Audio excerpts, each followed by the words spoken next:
Bonjour tout le monde, aujourd'hui me voici de nouveau avec Kelly. Oui, bonjour Julie et bonjour à toutes et à tous. Tu es art thérapeute et aujourd'hui on va parler de la musicothérapie active. Oui, qu'est-ce que c'est?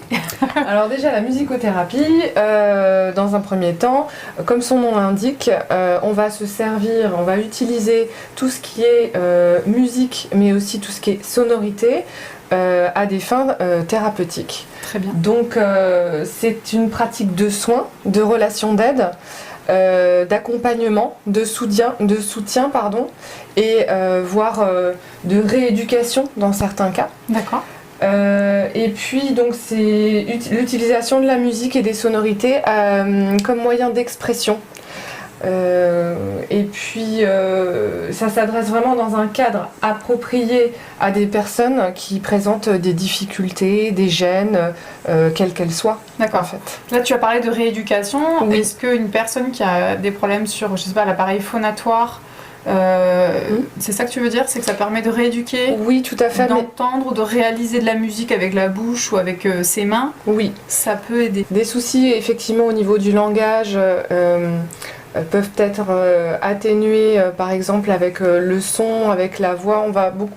On va beaucoup parler en fait de posture en musicothérapie et puis aussi de respiration. D'accord. Ça va être vraiment très important. Et puis donc de la voix, du son, en fait de se positionner. On va parler en fait de musicothérapie active dans le cas où on va mettre la personne en action, c'est-à-dire que c'est elle qui va produire les sons, la musique, le rythme par rapport à ses besoins, ses attentes, sa problématique de départ. Ok, alors quelle est la différence entre justement quelqu'un qui va venir découvrir un instrument sans compétences, comme ça, et quelqu'un qui va venir découvrir un instrument en musicothérapie? Comment on articule la notion de thérapie quand il y a de la musique? Alors déjà, il n'y a pas de pédagogie, je n'apprends rien en fait à la personne.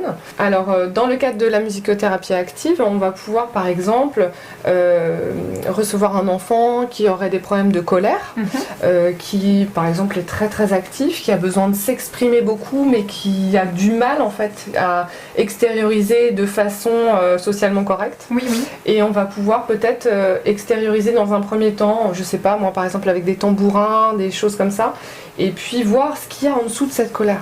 Donc aller creuser, et l'instrument va nous permettre de vraiment exprimer cette émotion qui n'est pas gérable, et deux, d'aller fouiner un peu pourquoi, qu'est-ce qui se passe en dessous. Oui, c'est en ça que c'est thérapeutique. Voilà. On est là pour un peu déloger ce qui coince, on le laisse sortir et on met des mots sur ça pour pouvoir faire des liens. Oui, et surtout l'accepter. Accepter dès le départ ce qui se passe. Oui, parce que la résistance ne nous fait pas beaucoup avancer. Tout à fait.